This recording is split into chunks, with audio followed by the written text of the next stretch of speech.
नमस्कार दोस्तों, स्वागत है आपका प्रयास रिजू हब के डिजिटल मंच पे। मैं कमल बाजी और आप मेरे साथ देख रहे हैं एलडीसी टेस्ट सीरीज के पेपर का सॉल्यूशन। हाँ जी, क्वेश्चन पहला क्या है, आयत चित्र का उपयोग क्या ज्ञात करने में किया जाता है। दोस्तों, आयत चित्र का उपयोग हिस्टोग्राम जो होता है, हिस्टोग्राम आयत चित्र का उपयोग, हिस्टोग्राम होता है, इसकी सहायता से बहुलक ज्ञात किया जाता है। क्या ज्ञात किया जाता है? बहुलक ज्ञात किया जाता है। आयत चित्र की सहायता से बहुलक ज्ञात किया जाता है और साथ ही साथ एक आता है पॉलीगॉन जो होता है, आवर्ती बहुभुज जो होता है, आवर्ती बहुभुज होता है, आवर्ती बहुभुज जो होता है उसकी सहायता से भी क्या ज्ञात किया जाता है? बहुलक ज्ञात किया जाता है। तो इसका राइट आंसर क्या होगा? बहुलक हो जाएगा दोस्तों। क्या हो जाएगा? बहुलक। ठीक है, नेक्स्ट इसके बाद में अगला क्वेश्चन। अगला क्वेश्चन क्या है? हाँ जी, अगला क्वेश्चन,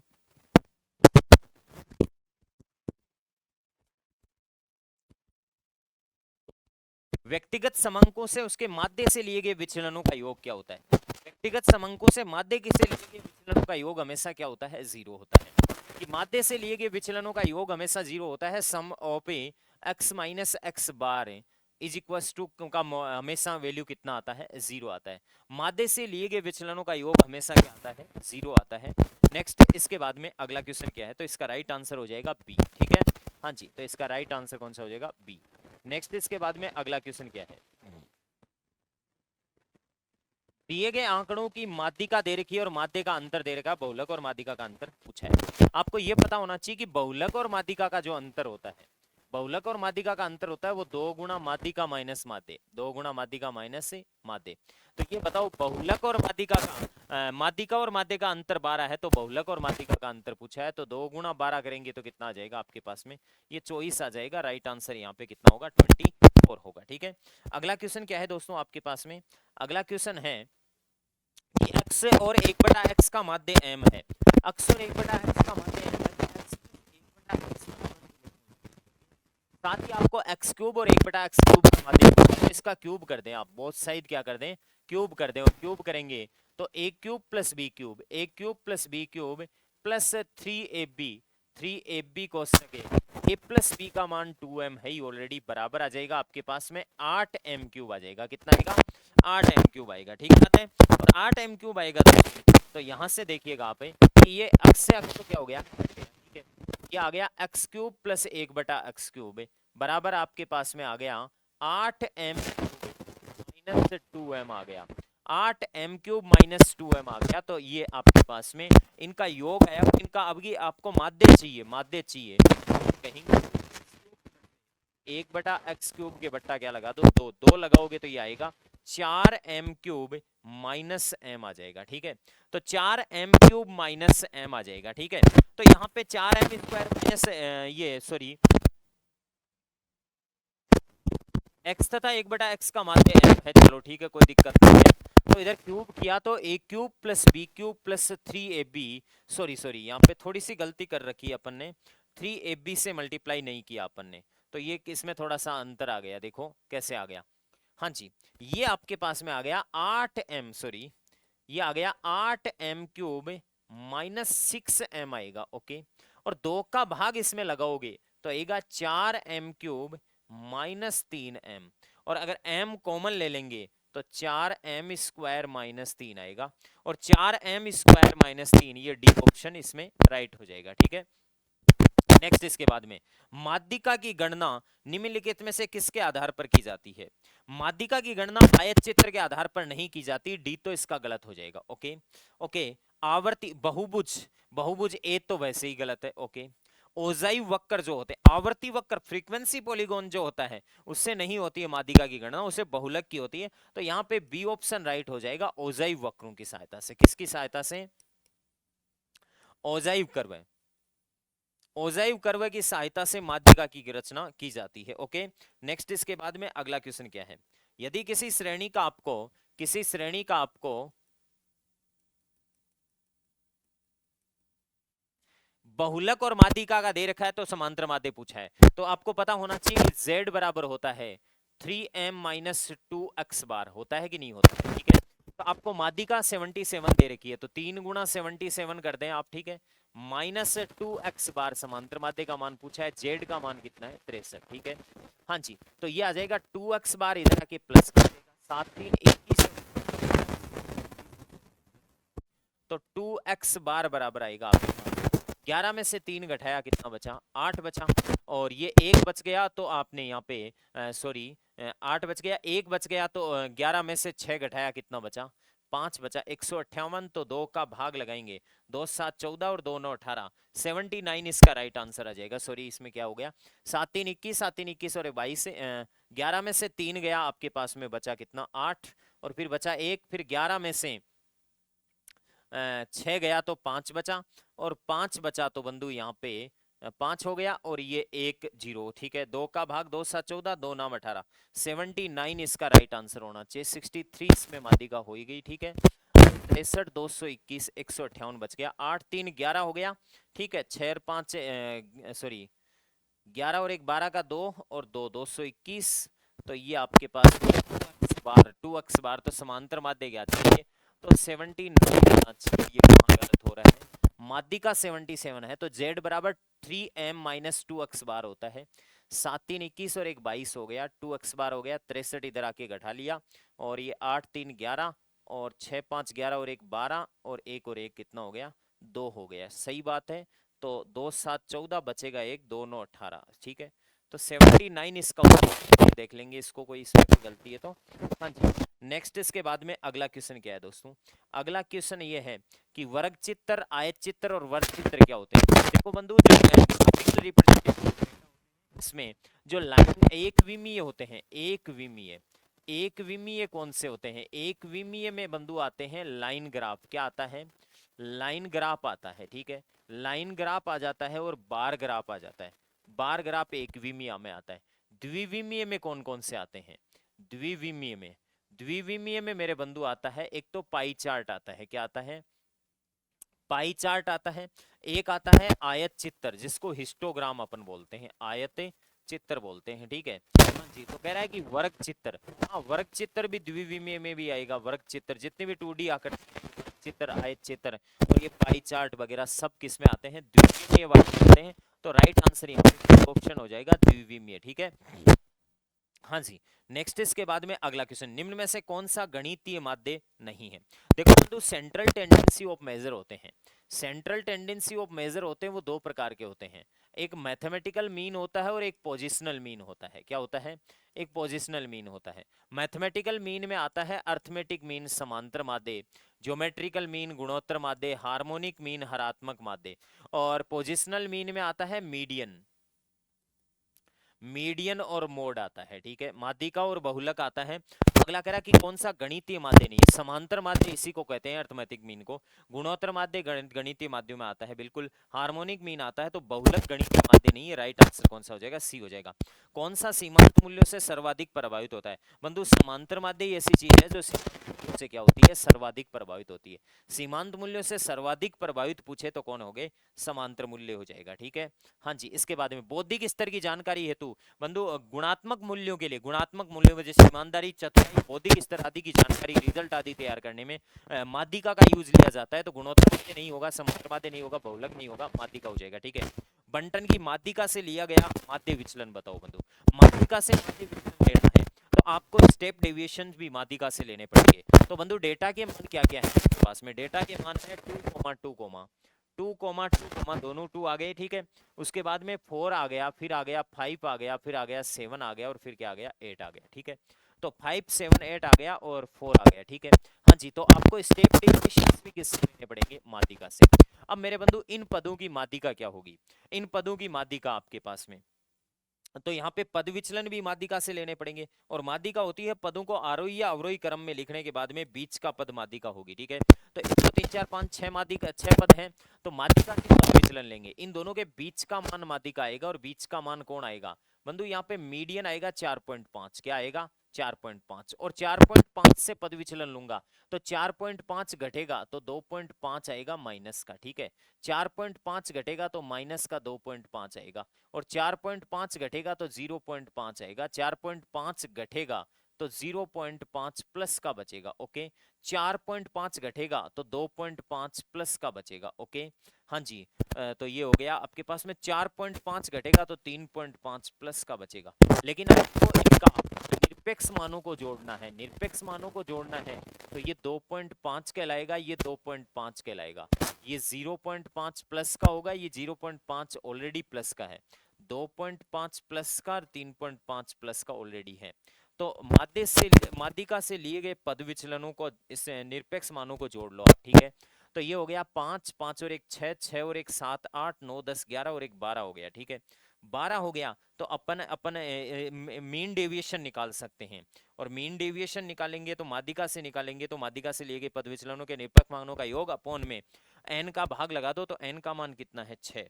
तो ये यहाँ पे उत्तर कितना आ जाएगा बंधु, तो आ जाएगा डी, इसका राइट आंसर हो जाएगा। ओके, नेक्स्ट इसके बाद में अगले क्वेश्चन पे, माध्य से लिए गए माध्य विचलन सबसे कम किसमें होता है? ये माध्य विचलन सबसे कम माध्यिका में ही होता है बंधु, माध्यिका से लिया गया माध्य विचलन हमेशा सबसे कम आता है, ठीक है, ये बात ध्यान रखना। माध्य से लिए गए पद विचलनों का योग 0 होता है, माध्य से लिए गए पद विचलनों के वर्गों का योग न्यूनतम होता है, और माध्यिका से माध्य विचलन हमेशा क्या होता है, न्यूनतम होता है।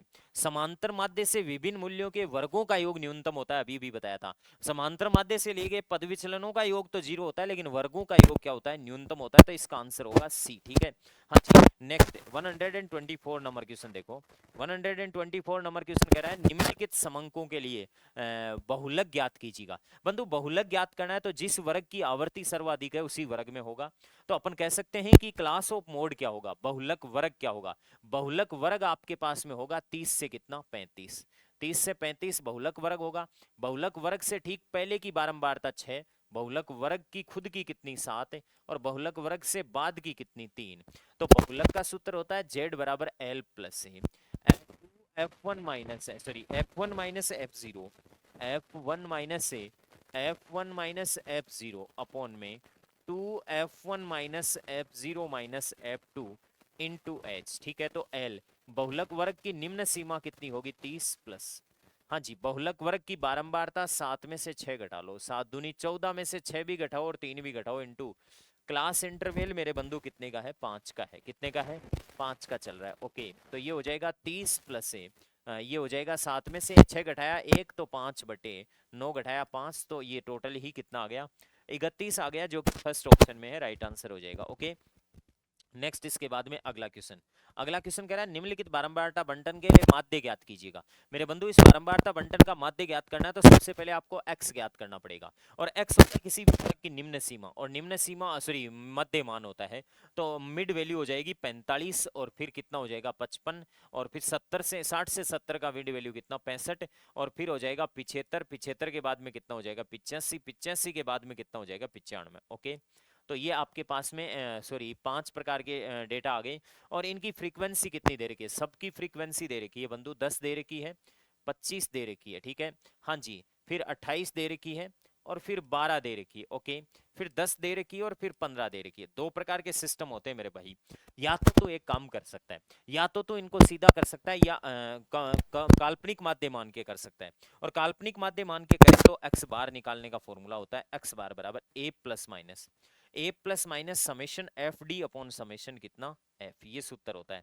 और काल्पनिक माध्य कुछ भी मान ले, तो काल्पनिक माध्य एक काम करता हूं बंधु 65 मान लेता हूं, कितना मान लूं 65 को मैंने a मान लिया, तो हमें सबसे पहले d निकालना पड़ता है, और d होता है x माइनस ए, और x माइनस ए होता है, तो 45 में से 65 घटा दो तो, और 45 में से 65 घटाएगा तो माइनस का 20 बचेगा तेरे पास में। ओके, हाँ जी, 55 में से 65 घटा माइनस का 10, 65 में से 65 0, 65 घटा 10 प्लस का, और 65 घटा 20 प्लस का, और 65 घटा 35 प्लस का। ओके, हाँ जी, अब एफ डी कर लो साहब, आप क्या कर लो एफ डी का मान निकाल लो, तो एफ डी का मान निकाल देते हैं तुरंत, ठीक है।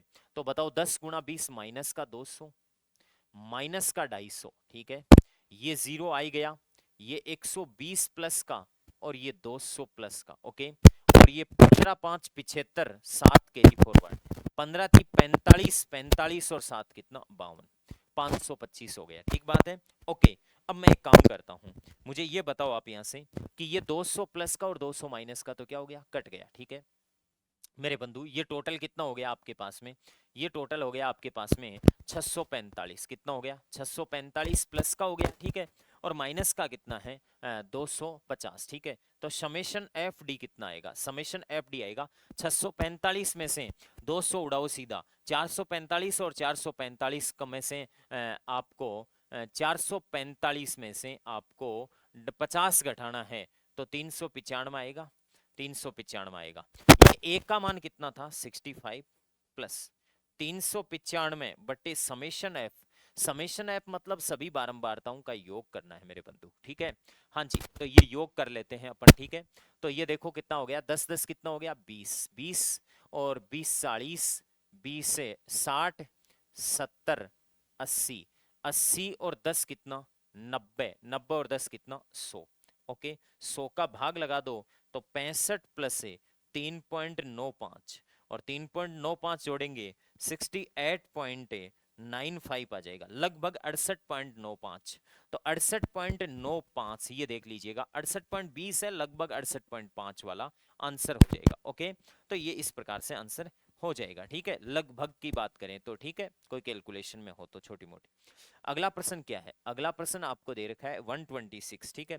126 कह रहा है कि तीनों समुच्चयों के लिए एक के माध्य माध्यिका और बहुलक समान है। चेक करता हूं, एक के लिए, एक के लिए बंधु x बार क्या आएगा, x बार एक के लिए आएगा, सभी को जोड़ लो, 5 7 12 13 14 15 16 17 18 19 20 21, 21 में 7 एलिमेंट है, उनका भाग दिया तो कितना आया 3, ठीक है। एक के लिए z क्या आएगा, z जिसकी आवर्ती ज्यादा हो 3, और एक के लिए मीडियन क्या आएगी, मीडियन निकालना है तो इनको असेंडिंग या डिसेंडिंग ऑर्डर में लिखना पड़ेगा, 1 2 2, फिर 3 बार 3 है, ठीक है, और फिर एक 7 है, ठीक है, 2 3 6, बिल्कुल 3 इधर से उड़ा दूं, 3 इधर से उड़ा दूं, बीच का पद माध्यिका, एक के लिए माध्य माध्यिका बहुलक सब समान है, तो पहला ही ऑप्शन टिक कर देना चाहिए यहां से इसको, ठीक है। अगला, अगला देखो बंधु, संचयी बारंबारता वक्र है। संचयी बारंबारता वक्रों की सहायता से माध्यिका ज्ञात की जाती है, क्या ज्ञात की जाती है, माध्यिका। और ये से कम वाली संचयी बारंबारता वक्र है, से कम वाली संचय, क्योंकि अधिकतम आंकड़े से कम सारे हैं, ठीक है। इसका मतलब से कम वाले सीएफ में अंतिम सीएफ क्या है, अंतिम सीएफ आपके पास में है 50, ठीक है, और 50 है तो अंतिम सीएफ 50 है, तो एन का मान कितना हो गया 50, और n/2 से ठीक बड़ी सीएफ का संगत डेटा बंधु आपके पास में माध्यिका होता है। तो 50 से ठीक बड़ी, 50 से ठीक बड़ी कितनी, सॉरी n/2 कितना होगा 25, और 25 से ठीक बड़ी 26 ले लो, 27 ले लो, ठीक है। तो 25 से ठीक बड़ी इस जगह से, इस जगह से यहाँ पे उस पे जाके मैं लंब डालूंगा ऐसे, तो ये 30 और 40 के बीच में कोई मान आएगा, 60 नहीं आ सकता, 30 से छोटा नहीं आ सकता, 40 से बड़ा नहीं आ सकता, 30 और 40 के बीच में ए राइट आंसर हो जाएगा इसका आपके पास में सीधा, ठीक है। टेक्निकल तरीके से आप सीधा इसका आंसर दे सकते हो। प्रथम 10 अभाज्य संख्याओं की क्या पूछी आपको, माध्यिका पूछी। लो बंधु, प्रथम 10 अभाज्य संख्याओं की माध्यिका क्या है, पहली 10 अभाज्य संख्याएं होती कौन सी है वो लिख लो, फिर उनकी माध्यिका निकाल दो, क्या दिक्कत है। पहली 10 अभाज्य संख्याएं, चलो दोस्तों, पहली 10 अभाज्य संख्याएं, प्रथम 10 अभाज्य संख्या, जैसे 2 पहली अभाज्य संख्या होती है, फिर 3, फिर 5, फिर 7, फिर 11, फिर 13, ठीक है। तो ऐसे 4 हो गई, 5 6 13, फिर 17 हो गई, 19 हो गई, ठीक बात है। उसके बाद में 23 हो गई, ठीक है। तो 3 3 6 और 3 9, 23 के बाद में सीधी 27, क्योंकि 25 सॉरी 29, 25 और 27 29, ठीक है। तो बताओ पहली 10 अभाज्य संख्याओं की माध्यिका, यहाँ पे 10 अभाज्य संख्याओं में एक काम करो, 4 4 दोनों तरफ से हटा दो, और इनकी माध्यिका कितनी आ जाएगी 12 आ जाएगी। तो पहली 10 अभाज्य संख्याओं की माध्यिका 12 आ जाएगी, बी ऑप्शन यहाँ पे क्या हो जाएगा, राइट हो जाएगा। अगला प्रश्न देखो बंधु क्या है, अगला एक सारणी का अध्ययन करके आपको प्रश्न के बारे में बता रहा है। ये सारणी में कहना क्या चाह रहा है पहले वो पढ़ लेते हैं अपन। सारणी में ये कहना चाह रहा है कि स्तंभ 1 में प्रत्येक गांव पी क्यू आर के उन दर्शकों की प्रतिशत को दर्शाया गया है। स्तंभ 1 में प्रतिशत है, पी में 50%, क्यू में 56% और आर में 70% और एस में 58% दर्शकों को दर्शाया गया है, जो प्रति सप्ताह टेलीविजन पर 3 या 3 से कम फिल्में देखते हैं, 3 से कम फिल्में देखते हैं। ये है स्तंभ 2 में प्रत्येक गांव में उन विद्यार्थियों के, उन लोगों की संख्या को दर्शाया गया है जो प्रति सप्ताह 3 या 3 से अधिक फिल्में देखते हैं। तो प्रश्न क्या पूछ रहा है, आर गांव में कितने दर्शक ऐसे हैं जो प्रति सप्ताह 3 से कम फिल्में देखते हैं। तो 3 से अधिक फिल्मों देखने वालों की संख्या कितनी है, 3 से अधिक फिल्में देखने वालों की संख्या, 3 या 3 से अधिक फिल्में 3000 देखते हैं और 3 से कम देखने वाले 70% है।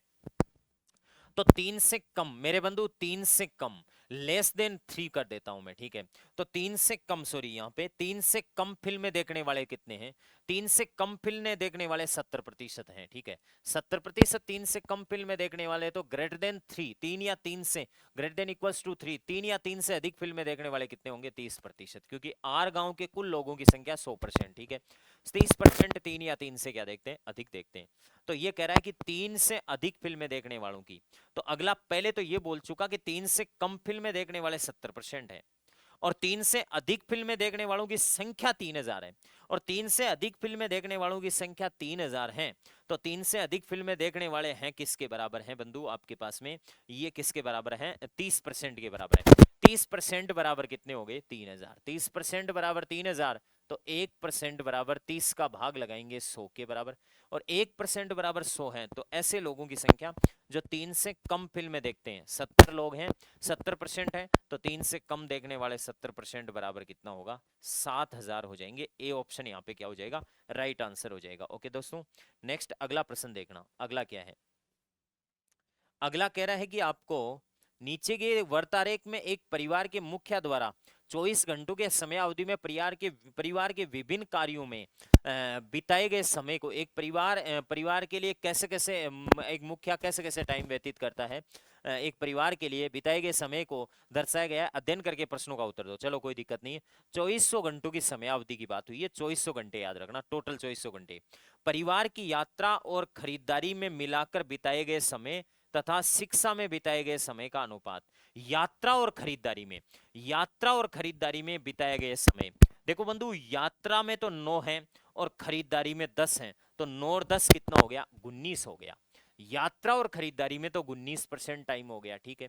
फिर आगे पूछ रहा है कि मिलाकर बिताए गए समय का शिक्षा में बिताए गए समय, परिवार के शिक्षा में कितना प्रतिशत है? 30% है। 30% टाइम है, ठीक है।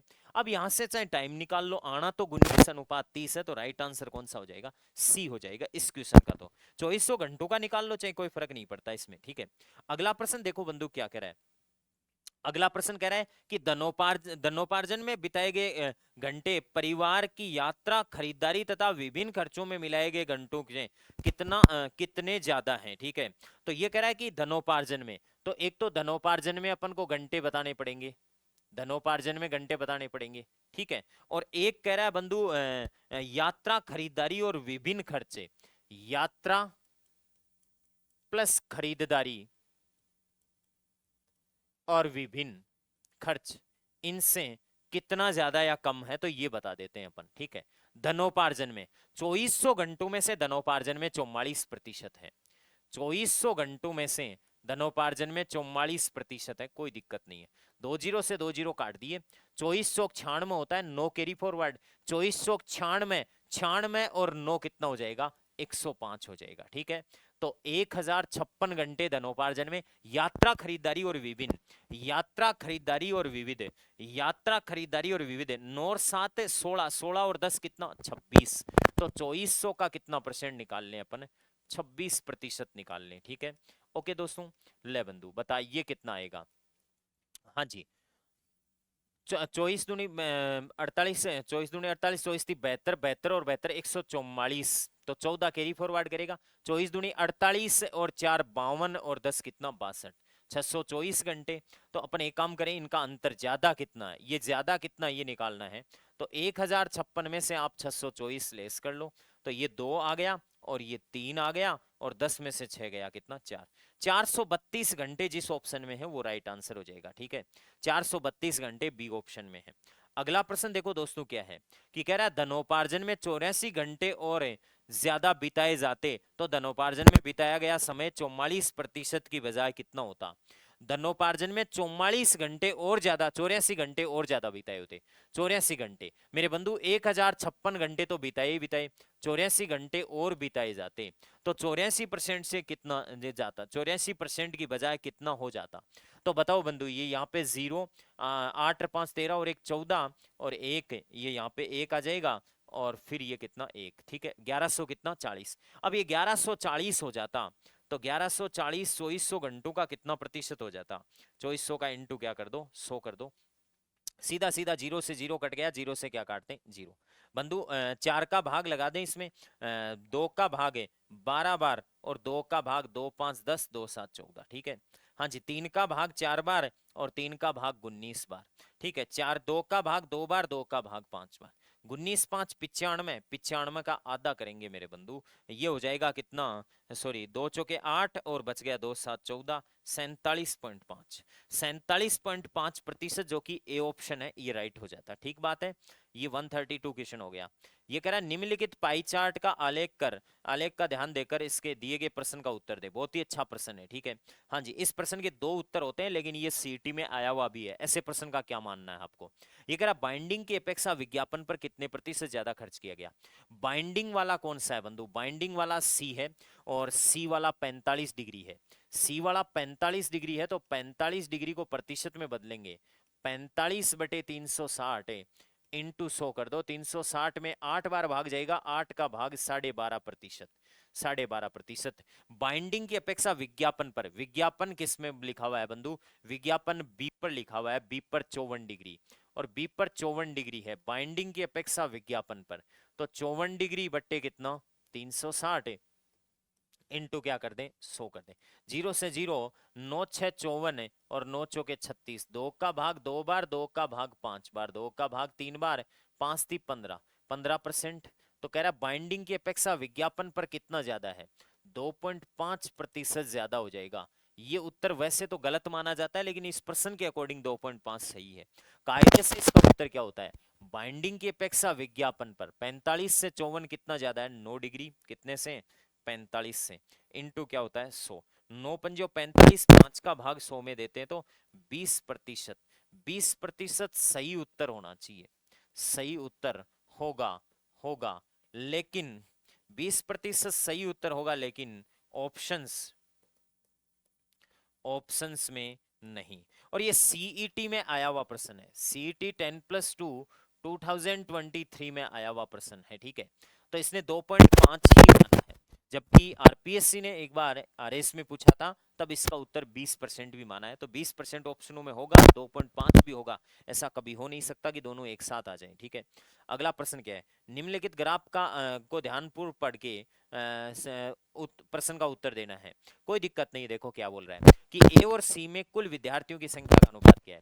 ए में कुल विद्यार्थी कितने हैं? कुल विद्यार्थी बॉयज एंड गर्ल्स, ए में बॉयज है 5500 और गर्ल्स है 2500, तो 5500 तो बॉयज हैं और 2500 गर्ल्स हैं, ठीक है। तो टोटल ए में कितने हो जाएंगे? 8000, ए में कितने हो गए? 8000। और सी में बॉयज कितने हैं? 4500, बॉयज 4500 हैं, और गर्ल्स कितनी है सी में? गर्ल्स कितनी है सी के अंतर्गत? 3500, 4500 और 3500, ये भी कितना? 8000। तो अनुपात तो इनका 1:1 आना चाहिए, तो राइट आंसर कौन सा हो जाएगा? सी हो जाएगा। फिर अगला क्या कह रहा है? एक समूह है कि लोगों की आयु की बारंबारता बंटन सारणी के मध्य बिंदु ये है, तो वर्ग अंतराल की माप क्या होगी? बंधु बड़ा अच्छा प्रश्न है कि एक समूह के लोगों की आयु की बारंबारता बंटन सारणी में मध्य बिंदु दे रखे हैं। मध्य बिंदु इसका 25 है, मतलब इसकी लोअर लिमिट और अपर लिमिट नहीं दे रखी। फिर इसके बाद में 32 है मेरे बंधु, लोअर लिमिट और अपर लिमिट नहीं दे रखी, ठीक है। फिर इसके बाद में 39 है, लोअर लिमिट और अपर लिमिट नहीं दे रखी, ठीक है। आप एक बात बताओ कि 25 के कुछ जोड़े और फिर और जोड़े तब जाके कितना आता है? 32 आता है, ठीक है। तो 25 बच्चे, सॉरी अपन कह सकते हैं कि 25 से और 32 का जो अंतराल है, 25 और 32 का जो अंतराल है, इसको जोड़ो और 2 का क्या लगाओ? भाग लगाओ, ठीक है। तो ये सॉरी क्या हो गया? एक समूह के लोगों की आयु की बारंबारता बंटन सारणी मध्य बिंदु ये है, ठीक है। तो वर्ग अंतराल की माप क्या होगी? वर्ग अंतराल की माप क्या होगी मेरे बंधु? अगर इसमें 5 जोड़े, 5 जोड़े 30, लेकिन ये 5 तो 32 नहीं आएगा, 7 जोड़े तो 32 7 जोड़े अपन है। एक समूह के लोगों की आयु की बारंबारता बंटन सारणी में मिड वैल्यू का मतलब यार इसमें उच्च सीमा यहाँ आएगी, सॉरी वही अगले वर्ग की निम्न सीमा तो होगी ना, अगले वर्ग की निम्न सीमा होगी, और फिर उससे 32 उतना ही ज्यादा होगा, इतना तो अपन को पता है, कोई दिक्कत नहीं है। तो इनके वर्ग अंतराल की माप क्या होगी? तो वर्ग अंतराल की माप 25 में 5 जोड़ दूं तो 30 हो जाए मान ले, ठीक है। तो 30 सॉरी वर्ग अंतराल की मान 5 है, तो 5 का आधा अगर 2.5 जोड़ दूं तो 27.5, और 27.5 से 32 बंधु ज्यादा है, 5 का 2.5 का अंतर नहीं है, तो ये तो नहीं होगा। फिर इसके बाद में 7 का 3.5, 7 का 3.5 तो इसमें सीधा जोड़ लो ना आप, भाग दे दो, और अपन कहेंगे ये टोटल कितना आ जाएगा, सॉरी 7 है और 3 2 कितना 5, 57, 57 में किसका भाग लगा दूं, 2 का, हाँ जी 29.5 आ जाएगा, कितना आ जाएगा 29.5 आ जाएगा। अब 29.5 आ जाएगा तो आप देखो 29.5, यहाँ 29.5 लिख दो आप मान, यहाँ 29 पॉइंट कितना लिख दो 5, तो इसमें अंतराल आपको पता लग जाएगा अभी 29.5, सॉरी 29.5 लिखो, तो यहाँ पे भी कितना होगा 29.5। अब आप देखो 25 से 29.5 कितना ज्यादा है, 26 27 28 29, 4 ज्यादा 4.5, लेकिन इसमें तो 4.5 ज्यादा नहीं है, 4.5 ज्यादा नहीं है ना, ठीक है, तो ये तो नहीं होगा इसका, फिर उसका मतलब उत्तर 29 दूना 58, अरे यार सॉरी 28 दूना 56, 28.5 कितना होता 28.5। आज इस स्क्रीन पे थोड़ा सा कंफ्यूजन भी हो रहा है, हाँ जी देखो ऐसे ये हो जाएगा आपके पास में, सॉरी 3 2 5 5 2 7 बटे 2, 28 दूना 56, 28.5, तो 28.5 रखो, यहाँ 28.5 रखो और यहाँ 28.5 रखो। अब देखो लोअर लिमिट आ गई, अपर लिमिट आ गई, 28.5 3.5, 28 से 29 30 31 32 3.5 हो गया, सही बात है, तो 3 पॉइंट जहाँ 5 जोड़ोगे तो 35 पॉइंट कितना होगा 5 होगा। अब बताओ बंधु 28 और 35 में अंतर कितने का होता है, 35 28 7 का अंतर होता है, तो यहाँ क्लास इंटरवल कितने की हो जाएगी 7 की हो जाएगी, और 7 की होगी तो आप देखो इसको दूसरे तरीके से वेरीफाई करवा सकते हैं, 7 क्लास इंटरवल है तो एक काम करो, इधर तो कितना आएगा 3.5 आएगा, इधर भी कितना आएगा 3.5, क्योंकि 7 का अंतर होगा तो 28 है तो 7 घटा लो 21.5 आएगा यहाँ पे, 21.5, और इसका अंतराल कितना आएगा, अंतराल कितने का आएगा 7 का आएगा, कितने का आएगा 7 का आएगा, ठीक है, तो 3.5 इसमें जोड़ेंगे 25 हो जाएगा, बिल्कुल सही बात है, हाँ जी, फिर 3.5 जोड़ेंगे 28.5, फिर 3.5 जोड़ेंगे 32.5, 32.5 में 3.5 जोड़ेंगे 35.5 35.5 में 3.5 जोड़ेंगे 39 हो जाएगा, क्या दिक्कत है, ऐसे चलता रहेगा, तो यहाँ क्लास इंटरवल कितने का होगा बंधु 7 का होगा, ठीक है, हाँ जी। ये देखो बंधु प्रश्न क्या है, दो समूह के आकार का माध्य कर्मश आपको दे रखा है, दो समूह के आकार और माध्य कर्मश दे रखे हैं, दो समूह के आकार और माध्य, आकार भी दे रखा है और माध्य भी दे रखा है, मतलब दो समूह में एक में n1 एलिमेंट है और एक में क्या है n2 एलिमेंट है, ठीक बात है, ओके। अब बंधु अगला कह रहा है कि पहले समूह का माध्य x1 है और दूसरे समूह का क्या है x2, तो n1 प्लस n2 आकार वाले का संयोजित माध्य क्या होगा, तो पहले समूह का माध्य क्या होगा, पहले समूह का कुल योग क्या होगा n1 इंटू x1 हो जाएगा, और दूसरे समूह का माध्य होगा n2 इंटू x2 हो जाएगा, ठीक है, और दोनों समूह का सामूहिक माध्य में प्लस का चिन्ह लग जाएगा और दोनों समूह में n1 n2 हो जाएगा, ठीक है, तो ये कौन से ऑप्शन में है आपके पास में, डी ऑप्शन इसका क्या हो जाएगा राइट आंसर। इस प्रश्न को ऐसे भी समझो, दो समूह के, एक समूह में 5 मेंबर 5 सदस्य, 5 सदस्य और उनका माध्य है मान लो कितना, उनका माध्य है मान लो कितना 10, ठीक है, दूसरे सदस्य, दूसरे में 15 सदस्य और उनका माध्य मान लो 20, ठीक है, तो इनका सामूहिक माध्य क्या होगा, 5 सदस्य इंटू उनका माध्य 50, 15 सदस्य इंटू माध्य कितना 20 300 बट्टे टोटल, टोटल सदस्य कितने 15 और 5 कितना 20, तो ये वही तरीका लगा है हमारे पास में, 15 और 5 कितना हो जाएगा 20 हो जाएगा, ये ले, ये सेम टू सेम प्रश्न का तरीका हो गया, डी आंसर राइट आंसर हो जाएगा, ओके। हाँ जी अगला प्रश्न क्या है, अगला प्रश्न आपको कह रहा है कि 10 अवलोकनों के माध्य, 10 अवलोकनों के बारे में आपको कह रखा है कुछ, हाँ जी आपको कह रहा है 10 अवलोकनों का माध्य 20 है और माध्य का 15 है, यदि प्रत्येक अवलोकन में 6 जोड़ दिया जाए तो 9 अवलोकनों का भोग मोड क्या होगा, 10 आंकड़ों का माध्य 20 है, प्रत्येक में 6 जोड़ोगे तो माध्य कितना हो जाएगा बंधु 26 हो जाएगा, और माध्यिका कितनी होगी, माध्यिका 10 में वो बीच का मान है और प्रत्येक में 6 जुड़ेगा तो माध्यिका में भी कितना जुड़ेगा 6 जुड़ेगा, और माध्यिका भी कितनी हो जाएगी 21 हो जाएगी। तो अब कह रहा है इनका बहुलक क्या होगा, बहुलक बराबर होता है 3m माइनस 2x बार होता है, ठीक है, तो 3 गुणा 21 माइनस 3m माइनस 2x बार होगा। हाँ जी, तो 2x बार, x बार का मान कितना है 26, तो ये हो जाएगा 3 दूनी 6, 3 63 माइनस 26 दूनी 52।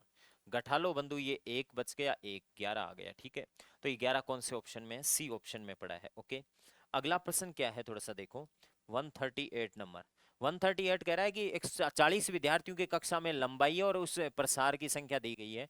कक्षा की ऊपरी सीमा और मध्य सीमा की सॉरी बहुलक कक्षा की ऊपरी सीमा और माध्यिका कक्षा की निचली सीमा क्या का योग क्या होगा? बड़ा सिंपल है, बहुलक कक्षा की ऊपरी सीमा, बहुलक कक्षा की ऊपरी सीमा, बहुलक कक्षा की जेड की, बहुलक कक्षा की ऊपरी सीमा, बहुलक कक्षा की ऊपरी सीमा मेरे बंधु यहाँ पे होगी। ये जो 12 दिख रहा है ना, 12 के लिए कितना होगा? 155 होगा। बहुलक कक्षा की ऊपरी सीमा तो कितनी हो जाएगी? 155। माध्यिका कक्षा की निम्न सीमा, माध्यिका, माध्यिका के लिए आपको ये ऐप दे रखा है ना, 3 6 12 9 और 10। यहाँ पे बंधु सबसे पहले सीएफ निकालना पड़ेगा, और सीएफ में 3 लिख दिया, 9 लिख दिया, 12 और 9 कितना? 21, 30 और 10 कितना? 40। और ये n हो गया, n/2 से ठीक बड़ी सीएफ, n/2 से, n/2 तो बताओ 40/2 कितना हो गया? 20। 20 से ठीक बड़ी सीएफ कौन है? 21।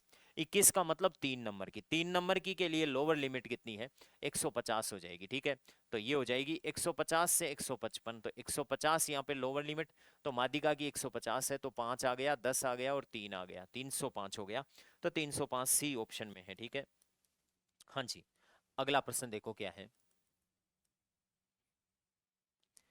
यदि n प्राकृत संख्याओं का माध्य ये है तो n का मान क्या होगा? बंधु n प्राकृत संख्याओं का माध्य ये है, n प्राकृत संख्याओं का माध्य, प्रथम n प्राकृत संख्याओं का माध्य का सूत्र क्या होता है?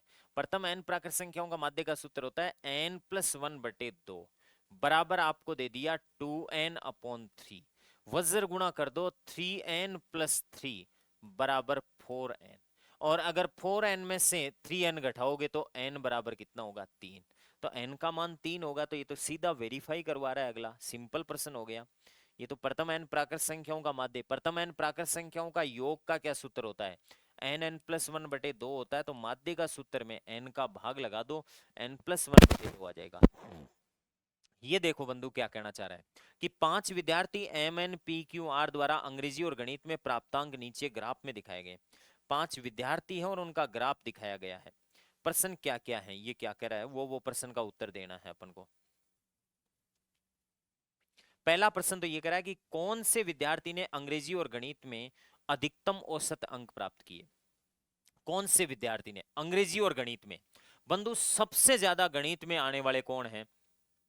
आर और एन है, लेकिन अंग्रेजी में सबसे इसके साथ में ज्यादा आने वाला कौन है? अंग्रेजी में सबसे ज्यादा ये बेटा साहब इंग्लिश वाला आर वाला, तो आर विद्यार्थी के अंग्रेजी और गणित में सबसे ज्यादा है। आर विद्यार्थी के अंग्रेजी और गणित में औसत तो बाद में निकालेंगे। अगर मैं एक बात कहूं, आर विद्यार्थी के 50 और 45 है। ठीक है, 50 और 45 टोटल कितने होते हैं? 95 होते हैं, 95/2।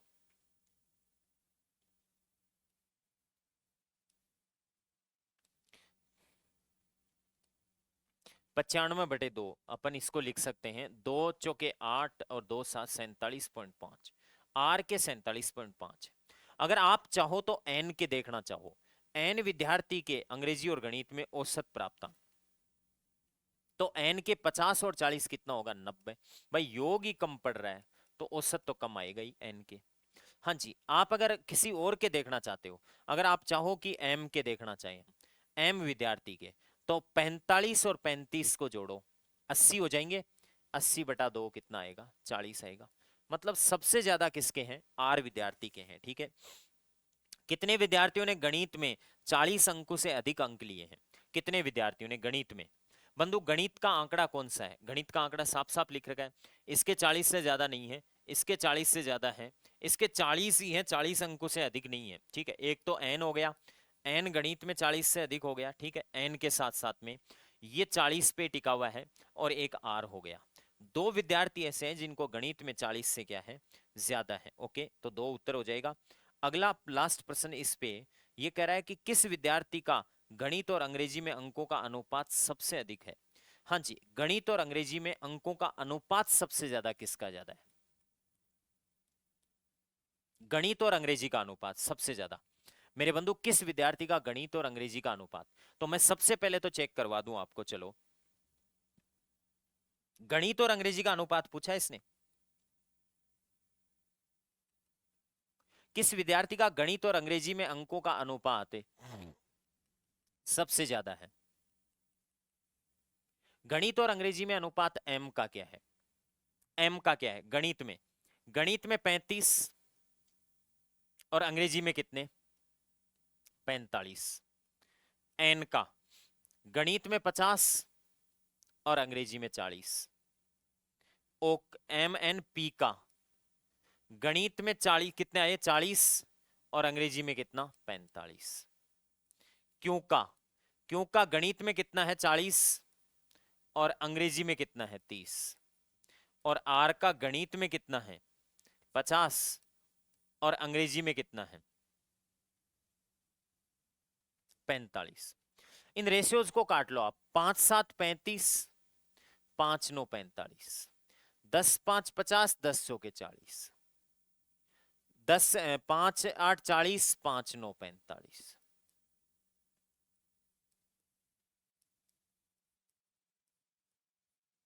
लो बताओ, ये बंधु 1 पॉइंट समथिंग आएगा, 1 पॉइंट। ये भी 1 पॉइंट समथिंग आएगा। ये 0 पॉइंट कुछ आएगा, मतलब पी को तो हटाओ आप। पी को तो क्या कर दो, हटा ही दो। आपको जो उत्तर देखना है वो देख लो। पी को तो हटा दिया अगले ने। ये भी 1 पॉइंट समथिंग, ये 0 पॉइंट समथिंग, एम को भी हटा दो। तो चौथा ऑप्शन तो गया। अब बचा है एन आर और क्यू में से। एन आर और क्यू में से इसका मान कितना आएगा। 4 एकम 4, बच गया कितना 1। 10 में 4 दूनी 8 और 2 में 4 पंजू 20, 1.25। इसका मान कितना आएगा, 3 का भाग है 3 3। तो मतलब आप एन को भी हटा दो, एम और एन को हटाओ, क्यू और आर में से चेक करो ये कितना आएगा। 10 में 9 का भाग दिया एक बार, बचा 1। 10 में फिर 9 का भाग कितनी बार, एक बार, 1.11 आएगा। 1 1 चलता रहेगा, ठीक है। हाँ जी, तो ये देख लो आप, 10 में 9 का भाग एक बार फिर बचा 1, 10 में फिर 9 का भाग एक बार फिर बचा 1, मतलब 1.11। ये कम है, ये सबसे ज्यादा है। तो क्यों विद्यार्थी का सबसे ज्यादा हो जाएगा। तो राइट आंसर कौन सा हो जाएगा, सी। सभी विद्यार्थियों द्वारा अंग्रेजी में प्राप्त कुल अंक, एक प्रश्न और पूछ रहा है इस पे। सभी विद्यार्थियों द्वारा अंग्रेजी में प्राप्त कुल अंक, अंग्रेजी वाले कुल अंक भी देखने पड़ेंगे भाई। अंग्रेजी में एक बंदा ला रहा है 45 अंक, ठीक है। दूसरा अंग्रेजी में ला रहा है 40 अंक, तीसरा अंग्रेजी में फिर 45 अंक ला रहा है, और चौथा अंग्रेजी में मात्र 30 अंक की ला रहा है, और पांचवा अंग्रेजी में कितने अंक ला रहा है, 45 अंक ला रहा है, ठीक है।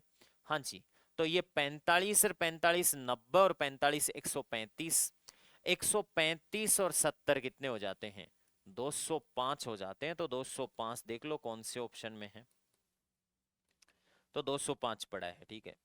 ये देखो, अपूर्ण आवर्ती बंटन दे रखा है, कोई दिक्कत नहीं है। अपूर्ण आवर्ती बंटन दिया गया है, इसमें माध्यिका का मान 45 है। तो लुप्त आवर्तियां बताओ। बंधु इसको मैं यहां लिख लेता हूं, थोड़ा स्पीड से हो जाएगा।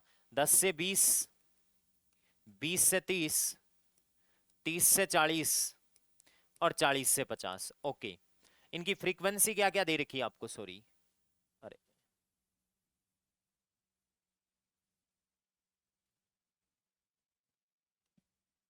फ्रीक्वेंसी क्या क्या दे रखी है आपको, देखो।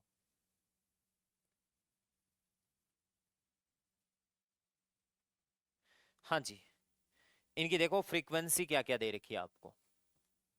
फ्रीक्वेंसी लिख लेता हूं मैं सबकी, ठीक बात है। फ्रीक्वेंसी 1 2 एक्स से 2 वाई, और सभी फ्रीक्वेंसीज का योग कितना है, सिग्मा एफ बराबर कितना है आपके पास में 16 है। चलो कोई दिक्कत नहीं है, ठीक है।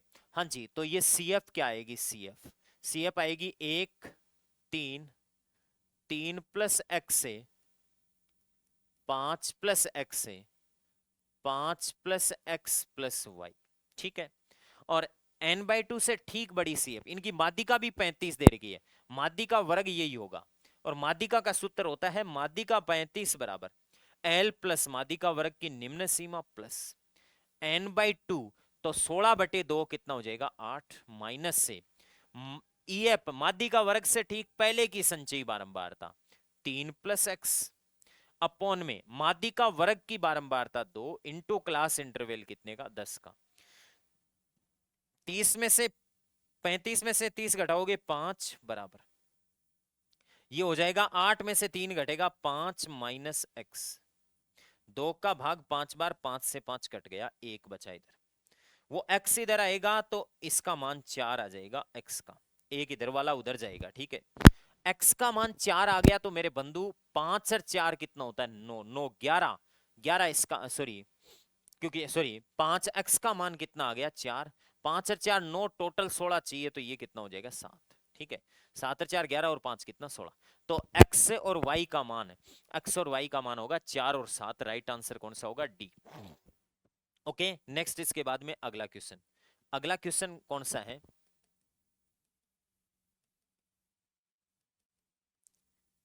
सॉरी ये हो गया था।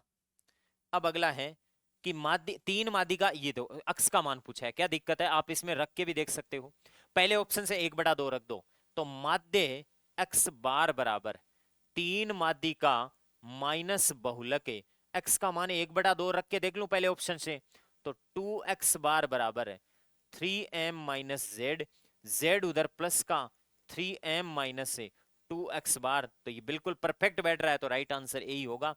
ये तो बिल्कुल ही नहीं हो सकते, रखोगे तो वो हमारा मूल प्रतिबंध नहीं प्राप्त होगा। 146 नंबर क्वेश्चन देखो, 20 छात्रों के एक तार की व्यास की सेंटीमीटर में से 0.75 और 0.15 की बारंबारता कितनी है।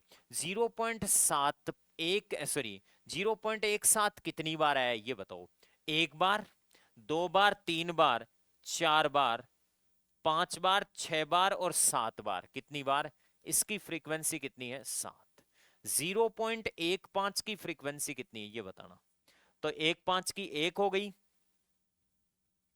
दो हो गई और तीन हो गई, 1.5 की फ्रीक्वेंसी 3, तो अंतर कितने का हो गया 4 का अंतर हो गया, राइट आंसर हो जाएगा। 47 नंबर क्वेश्चन, 147 नंबर क्वेश्चन देखो क्या है। 147 नंबर क्वेश्चन कह रहा है एक कक्षा के 12 छात्रों के परीक्षण में उनका उनका माध्य 74 है, उच्चतम 79 है, तो न्यूनतम कितना संभव होगा। 12 छात्र हैं बंधु, 1 2 3 4 5 6 7 8 9 10 से 11 12, 12 का कुल प्राप्तांक है, औसत प्राप्तांक आपको 74 दे रखा है, तो 12 इंटू 74 कर लो, 12 चौके 48, 4 कैरी फॉरवर्ड करेगा, 12 संतु 84 और 4 कितना 88, 888 कुल हो गया। अब कह रहा है उच्चतम 79 है, उच्चतम 79 है, तो इसको भी 79 कर लो, इससे ज्यादा तो किसी को कर ही नहीं सकते ना, इसको भी 79, सबको 79 कर दो आप, सबको 79 कर दो आप, एक काम करो भाई, आपको एक को ही तो कम करना है ना, सबको 79 कर दो, ये अपने आप मिनिमम बच जाएगा, अपने आप न्यूनतम हो जाएगा, अपने आप न्यूनतम, तो 79 इंटू 11 कर लो, 11 9 99, 11 7 77 और 9 86, घटा लो आप, 8 में से 9, 18 में से 9 गया 9, 7 में से 6 गया तो 1 बचा, इसका मतलब मिनिमम मार्क्स कितने हो सकते हैं 19 हो सकते, 19। एक घर में पानी के अलग अलग उपयोग को प्रदर्शित करने के लिए कौन सा आलेख, पाई चार्ट, पाई चार्ट घर में पानी के अलग अलग उपयोग को, कि कपड़े धोने में इतना, नहाने में इतना, पीने में इतना, पौधों को पानी देने में इतना, ऐसे कुछ, ठीक है, ऐसे कुछ अदर, तो पाई चार्ट सबसे उपयुक्त रहता है यहाँ पे, ठीक है। 149 नंबर क्वेश्चन देखो, ये वो आरएस में आया हुआ क्वेश्चन है बंधु, मैंने बताया था कि ये दो प्रकार के प्रश्न होते हैं, नीचे दिए गए पाई चार्ट का अध्ययन करके कुछ प्रश्नों के उत्तर देने। गेहूं का उत्पादन चावल से कितना अधिक है, गेहूं का उत्पादन, तो गेहूं का उत्पादन कितना है, गेहूं का उत्पादन है वैसे 100 डिग्री, और चावल का कितना है, चावल का है मेरे बंधु 40 डिग्री। गेहूं का उत्पादन चावल से कितना ज्यादा है, 60 डिग्री ज्यादा है, 40 से इंटू क्या कर दो 100, 20 का भाग 2 बार, 20 का भाग 3 बार, 2 का भाग 50, 3 150, 150% ज्यादा है। यही राइट आंसर होगा, डी ऑप्शन पड़ा है।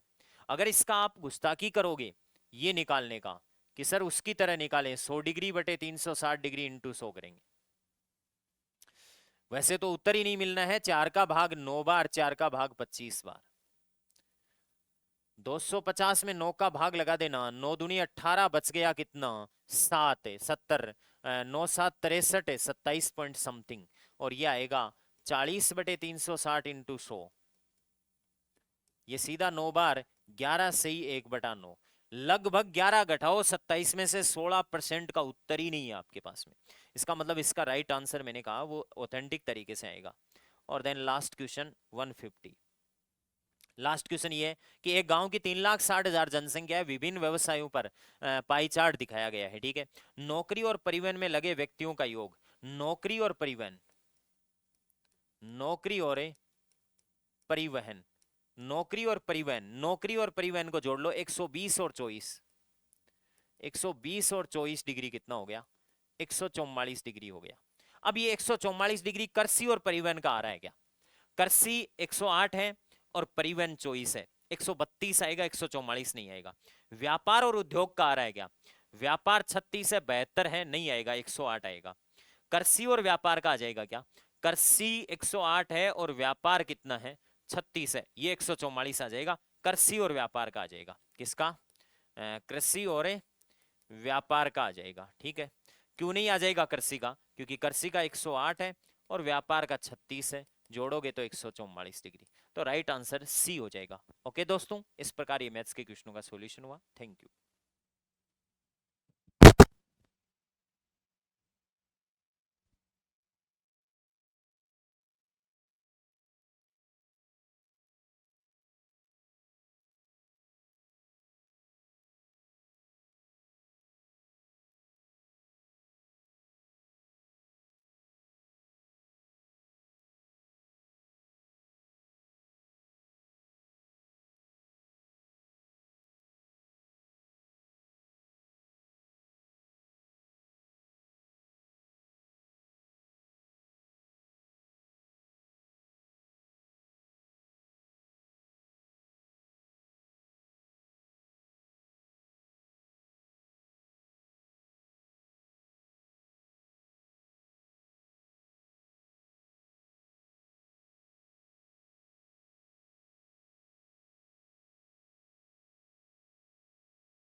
नमस्कार दोस्तों। अपनी जो एलडीसी की टास्क आधारित टेस्ट सीरीज थी उसके जो साइंस के क्वेश्चन हैं उनका मैं आपको व्याख्यात्मक सॉल्यूशन प्रोवाइड करवाता हूं। देखिए, इस बार जो सिलेबस का टॉपिक था वो टॉपिक था स्पेस टेक्नोलॉजी, और जो इससे रिलेटेड जो बाकी चैप्टर्स हैं शायद अगला इसके स्पेस टेक्नोलॉजी के अलावा जो था वो एनवायरनमेंट वाला चैप्टर था। अभी अपन क्वेश्चंस देखते हैं तो अपने को पता लग जाएगा। पहला क्वेश्चन है, निम्न में से कौन सा शॉर्ट रेंज कम्युनिकेशन टेक्नोलॉजी नहीं है? तो उस टॉपिक में सिलेबस में इंफॉर्मेशन टेक्नोलॉजी शामिल है और उस इंफॉर्मेशन टेक्नोलॉजी का ये क्वेश्चन है। शॉर्ट रेंज यानी कम दूरी तक कम्युनिकेशन, कम्युनिकेशन आप समझते हो, सम मैसेजिंग, ठीक है। तो देखो ये रेडियो फ्रीक्वेंसी के आधार पे काम करता है। रेडियो फ्रीक्वेंसी आपको पता है 100 200 300 मीटर तक काम करती है। ब्लूटूथ आपको पता ही है, इसमें भी 300 400 मीटर तक काम किया जा सकता है। लोकल जो वेन होता है, ये भी लोकल जो रेडियो वेन है ये भी 500-400 मीटर तक काम करता है। सैटेलाइट कम्युनिकेशन ये हजारों किलोमीटर तक काम कर सकता है, ठीक है। तो ये तीनों शॉर्ट रेंज है, 500-400 मीटर में काम करती हैं, और ये जो है ये हजारों किलोमीटर तक काम करता है। तो कौन है जो शॉर्ट रेंज नहीं है? तो ऑप्शन डी जो है वो short range communication set technology नहीं है, ठीक है। अगला question, blockchain technology. Blockchain technology का मतलब होता है, इसको अपन समझेंगे क्लास में, कि जो अपने को सामने दिख रहा है वो ना होकर के पीछे अलग टेक्नोलॉजी काम में ली जाती है। इसका उपयोग ई गवर्नेंस में सबसे ज्यादा कहाँ होता है? तो ब्लॉकचेन टेक्नोलॉजी का उपयोग ई गवर्नेंस में सबसे ज्यादा होता है जमीन का रिकॉर्ड देखने में। जो अपना खाता वेबसाइट है ना, जिस पर आप खसरा नंबर से, खाता नंबर से या नाम से अपनी जमीन के बारे में जानकारी सर्च करते हो, तो जो लैंड रिकॉर्ड्स होते हैं, भूमि के जो विवरण होते हैं, जैसे ब्लू धार, ठीक है, प्रॉपर्टी रजिस्ट्रेशन, या जो अपना खाता वेबसाइट है जहाँ पे आप अपनी जमीन की जमाबंदी, नक्शा, वो सब देख सकते हैं, वो सारे ब्लॉकचेन टेक्नोलॉजी पर आधारित होते हैं। अगला जो अपना है प्रश्न, वो ये भी इंफॉर्मेशन टेक्नोलॉजी का क्वेश्चन है। क्वेश्चन कह रहा है कि आईपी एड्रेस और मैक एड्रेस में मुख्य अंतर क्या है? तो देखो, आईपी एड्रेस एक लॉजिकल एड्रेस है। लॉजिकल एड्रेस मतलब एक रीजनिंग, लॉजिक आप जानते हो ना, लॉजिक शब्द का मतलब तार्किक, रीजनिंग। तो आपने पढ़ा होगा, देखा होगा, कई बार आप आईपी एड्रेस देखते हो कि 141.352.142 इस तरीके से होता है, यानी ये कोड होते हैं। और इन कोड में ये जो भी आप इंफॉर्मेशन निकाल रहे हो, किस कंप्यूटर पे, किस डिवाइस पे सर्च की जा रही है, उसकी लोकेशन होती है। वो सारी चीजें इन कोड के रूप में छुपी होती हैं, कोड के रूप में छुपी हुई हैं, मतलब जो दिख रहा है वो इन्फॉर्मेशन नहीं है, उसकी फॉर्म में दूसरी इन्फॉर्मेशन है, तो उसे कहते हैं लॉजिकल। तो आपको पता होना चाहिए कि आईपी एड्रेस लॉजिकल होता है, आईपी एड्रेस मैक एड्रेस जो होता है वो एक डिवाइस, उस डिवाइस के अंदर मैक एड्रेस होता है। तो मैक एड्रेस जो है वो फिजिकल है, आईपी एड्रेस फिजिकल होता है, लॉजिकल होता है, गलत बात। आईपी एड्रेस जो है वो लॉजिकल होता है, और मैक एड्रेस जो है वो फिजिकल होता है, क्योंकि डिवाइस में होता है। बी ऑप्शन जो है वो आपका सही उत्तर है।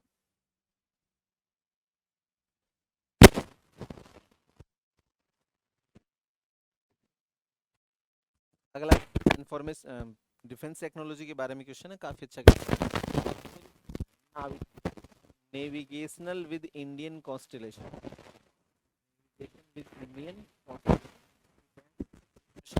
छोड़े गए थे, एक उपग्रह खराब भी हो गया है, काफी सुना भी होगा आपने, चर्चा में आया था जब ईरान इराक युद्ध छिड़ा था। तो जो ईरान और अमेरिका का जो युद्ध छिड़ा था, उसमें ईरान को जो है वो हेल्प मिल रही है कम्युनिकेशन में, अमेरिका का जो बायदू नेविगेशन सिस्टम है उसकी।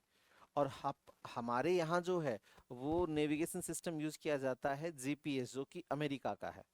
अब भारत पाकिस्तान का जब युद्ध हुआ था, उस समय अमेरिका ने अपना जीपीएस सिस्टम देने से मना कर दिया था। उसकी वजह से भारत के बहुत सारे जो मिलिट्री इक्विपमेंट हैं उनको यूज करने में दिक्कत हुई थी, क्योंकि अपन को जो दुश्मन है उसकी एग्जैक्ट लोकेशन का पता नहीं चल पा रहा था। तो इसके लिए भारत सरकार ने इसरो से कहा, और इसरो ने अपना एक लोकल नेविगेशन सिस्टम विकसित किया है जिसका नाम है नाविक। ये जो नाविक है, तो नाविक क्या है? नेविगेशन सिस्टम है, और लोकल है। लोकल का मतलब जो अपने देश, अपने सेंटर से 1500 किलोमीटर एरिया को कवर करता है। एक होता है वर्ल्ड वाइड, ग्लोबल, जैसे जीपीएस जो है वो ग्लोबल है, ठीक है, ग्लोनास ग्लोबल है।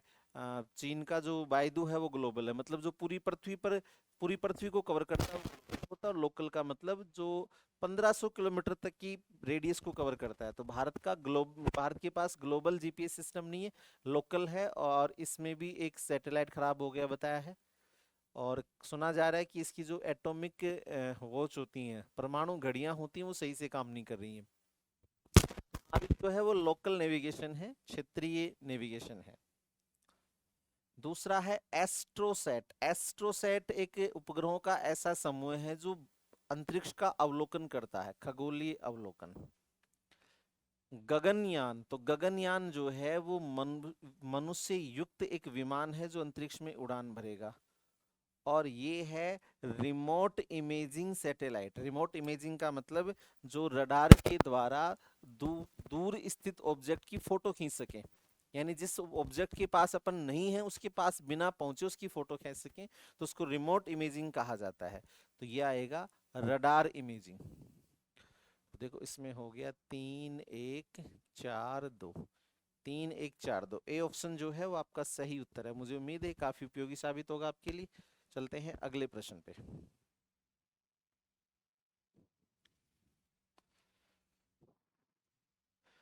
अगला है कि निम्न में से कौन सा कथन सही नहीं है। कौन सा कथन सही नहीं है?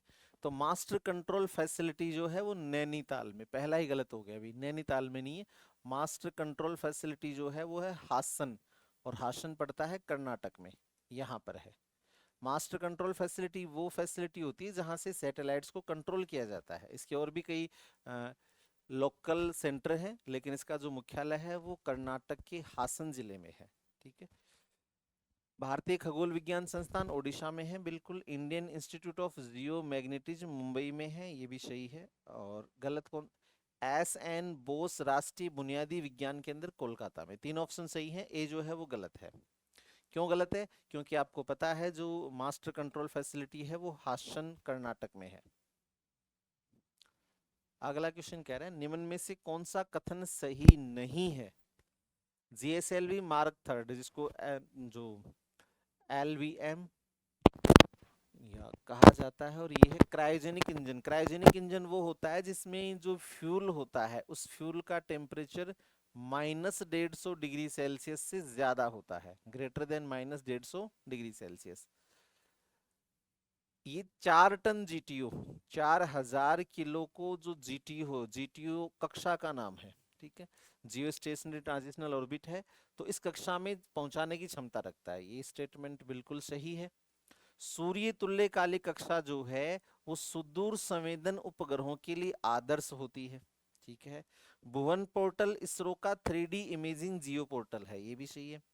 भारत का पहला रीयूजेबल लॉन्च व्हीकल टेस्ट 2016 में हुआ था, हालांकि सफल नहीं हुआ था, इसलिए इसको पहला नहीं कह सकते। तो पार्शियली गलत है क्योंकि अरब की खाड़ी में गिर गया था।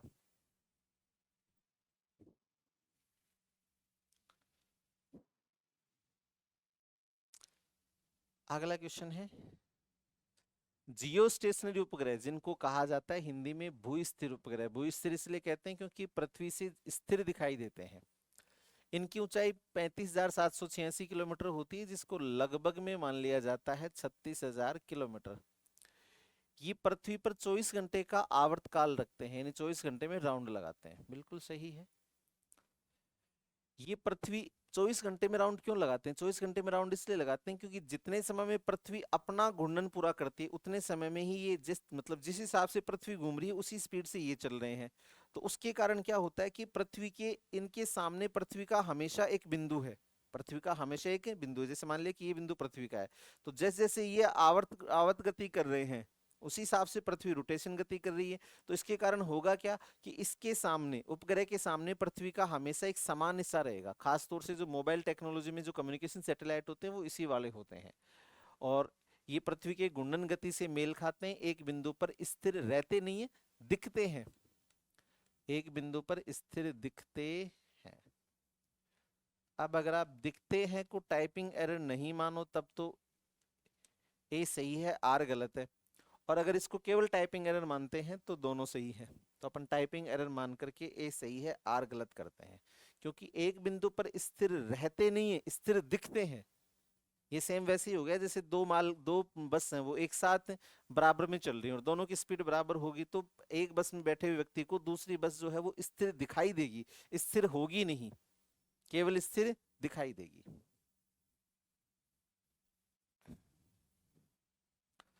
अगला प्रश्न है, ध्रुवीय उपग्रह प्रक्षेपण यान, जिसको अपन पीएसएलवी कहते हैं, पोलर सैटेलाइट लॉन्चिंग व्हीकल, के बारे में कौन सा कथन आपको पता होना चाहिए कि भारत ने कौन कौन से सैटेलाइट लॉन्चिंग व्हीकल बनाए? तो सबसे पहले बनाया था एसएलवी, सैटेलाइट लॉन्चिंग व्हीकल। फिर बनाया था ASLV, augmented satellite launching vehicle. फिर बनाया था PSLV polar satellite launching vehicle, और फिर बनाया था GSLV जियो स्टेशनरी सैटेलाइट लॉन्चिंग व्हीकल। और ये भारत का सबसे ज्यादा ताकतवर, सबसे ज्यादा क्षमता वाला उपग्रह प्रक्षेपण यान है। तो भारत में अब तक 4 प्रकार के प्रक्षेपण यान बन चुके हैं, ये चारों भारत ने बनाए। इसे भारत में स्वदेशी रूप से विकसित और संचालित किया गया है। पहला सही है। आपसे पूछा था कौन सा सही है, तो पहला ही सही है। इसे रूस के सहयोग से नहीं, किसी के सहयोग से नहीं बनाया गया, इसे केवल भारत ने बनाया है। इसमें किसी भी देश का कोई सहयोग नहीं है।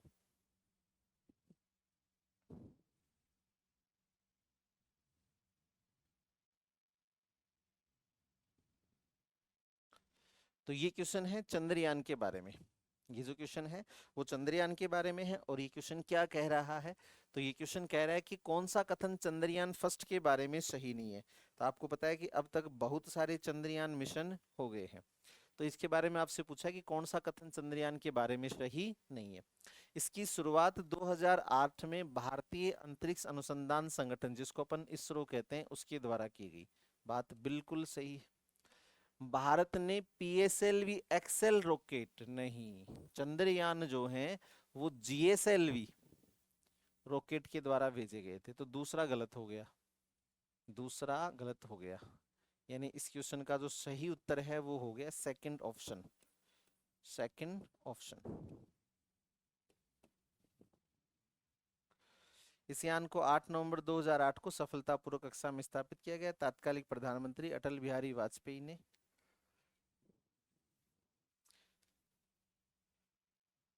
15 अगस्त 2003 को इस परियोजना की घोषणा की थी। बिल्कुल सही है।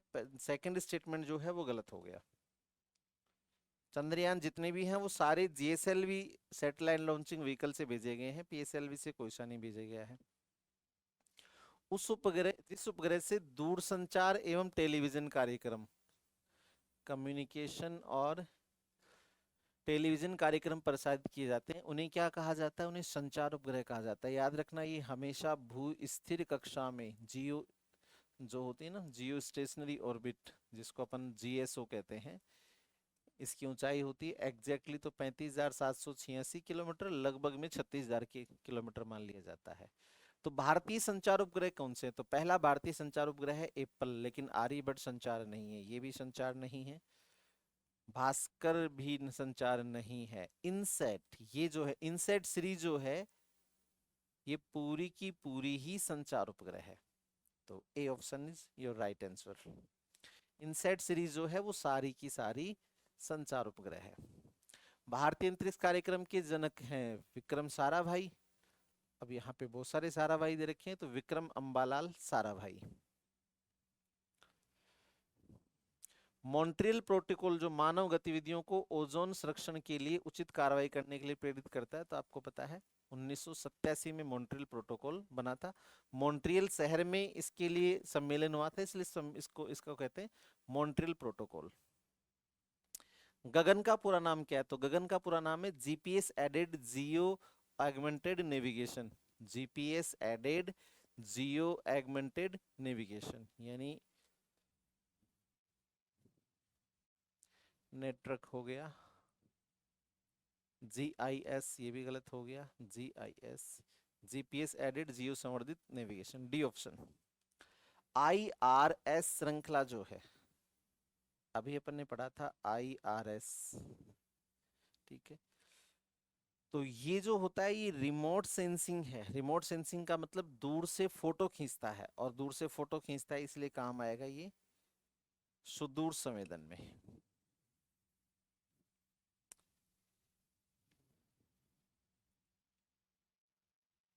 एक झील में द्वितीयक पोषी स्तर कौन सा है, तो आपको पता है प्रथम पोषक स्तर पर आते हैं उत्पादक। कोई भी ऑब्जेक्ट, उसमें सबसे पहला जो पोषी स्तर होता है वो होता है उत्पादक, और द्वितीयक पोषी स्तर होता है उपभोक्ता। तो झील में ये तो उत्पादक हैं, ठीक है, ये उपभोक्ताएं हैं। अब इनमें से द्वितीयक पोषक स्तर पर सबसे पहले आएंगे प्राणी पलवक, पानी में तैरने वाले छोटे जंतु।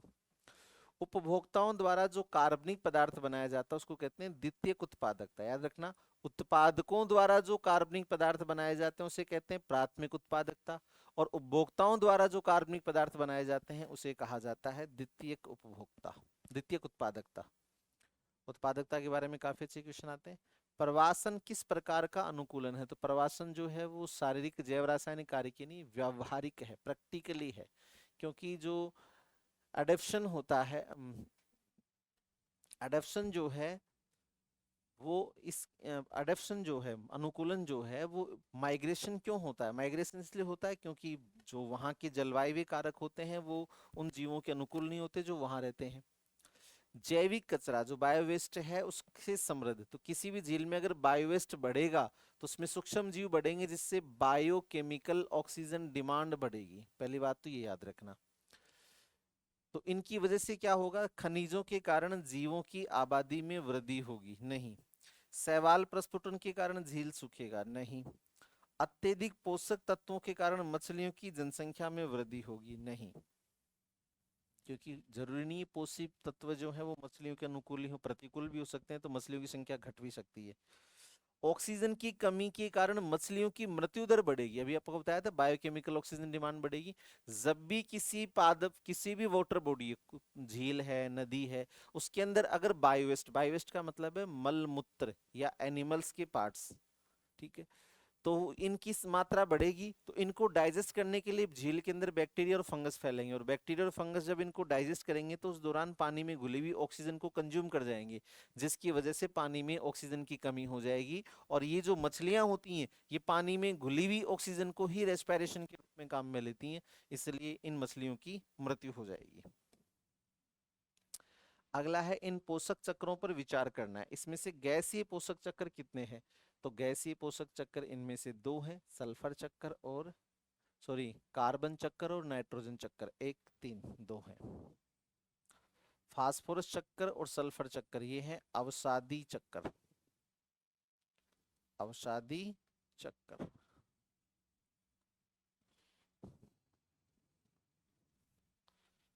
अब फिर से आपको सुमेलित करना है। तो देखो इसरो जो है, इसरो को आप जानते ही हो कहाँ पर है, बेंगलुरु में है। विक्रम साराभाई अंतरिक्ष केंद्र, ये बहुत बार पूछा गया है तो ये आपको याद रखना है, तिरुवनंतपुरम में है। 4 में 1, और ये तो तिरुवनंतपुरम केरल की राजधानी है।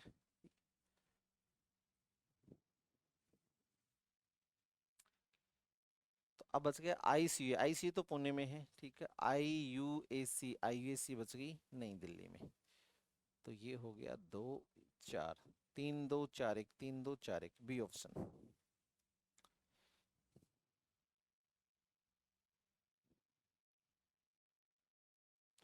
निम्नलिखित कथनों पर विचार कीजिए। वायुमंडल नाइट्रोजन चक्र का प्रमुख भंडार है? नहीं, क्योंकि वायु नाइट्रोजन चक्र जो है वो बहुत सारी मिट्टी के अंदर भी जमी हुई है। कार्बन चक्र में महासागर सबसे बड़ा दीर्घकालिक सिंक है जहां कार्बन स्टोर होता है? बिल्कुल। फास्फोरस का प्रमुख प्राकृतिक भंडार चट्टानों और तलछट में है, ये बात भी सही है और ये भी सही है। ये सही नहीं, क्योंकि ज्यादा नाइट्रोजन जो है वो जमीन के अंदर है, प्लांट्स के अंदर है। तो दो सही है 101 में। अगला है, अगला क्वेश्चन कह रहा है फास्फोरस चक्कर में पौधों द्वारा फास्फोरस मुख्य रूप से अवशोषित किया जाता है फॉस्फेट के रूप में, जैसे नाइट्रोजन नाइट्रेट के रूप में। किस जैव भू रासायनिक चक्कर में चट्टानों के अवक्षेप से पोषक तत्व, चट्टानों के अवक्षेप से आता है मुख्यतः फास्फोरस, फास्फोरस सी ऑप्शन।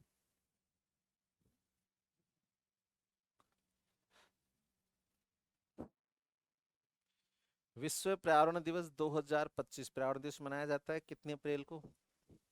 7 अप्रैल को मनाया जाता है। 2025 से संबंधित यूएनईपी के आधिकारिक हैशटैग और वैश्विक महोत्सव के मेजबान के लिए सही युग्म का चयन कीजिए।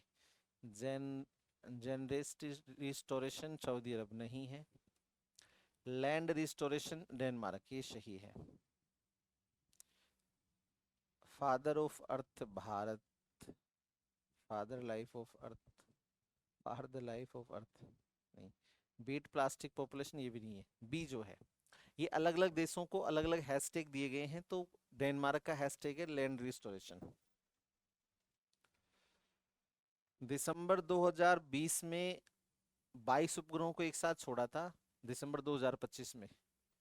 दिसंबर 2020 से 2025 के दौरान इसरो ने 22 उपग्रह छोड़े, और इन 22 उपग्रहों में आपको याद रखना है 4 तो थे कम्युनिकेशन और 2 हैं नेविगेशन।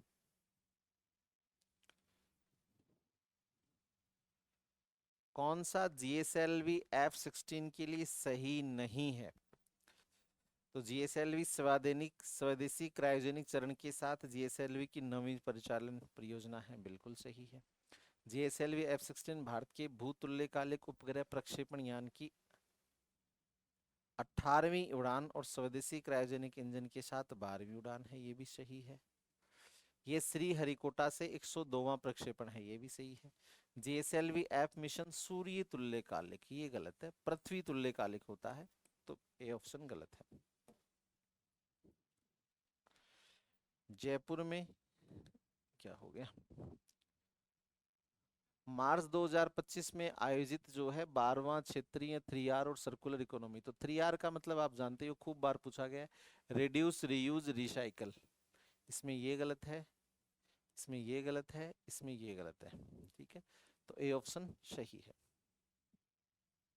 ये 3 की बजाय कई बार 5R भी पूछा जाता है, वो भी आपको पता होना चाहिए। यूपीआई यूनिफाइड पेमेंट इंटरफेस, तो ये बनाया था NPCI, national payment corporation of India. Bharat सरकार द्वारा शुरू किया गया एआई मिशन है इंडिया एआई मिशन।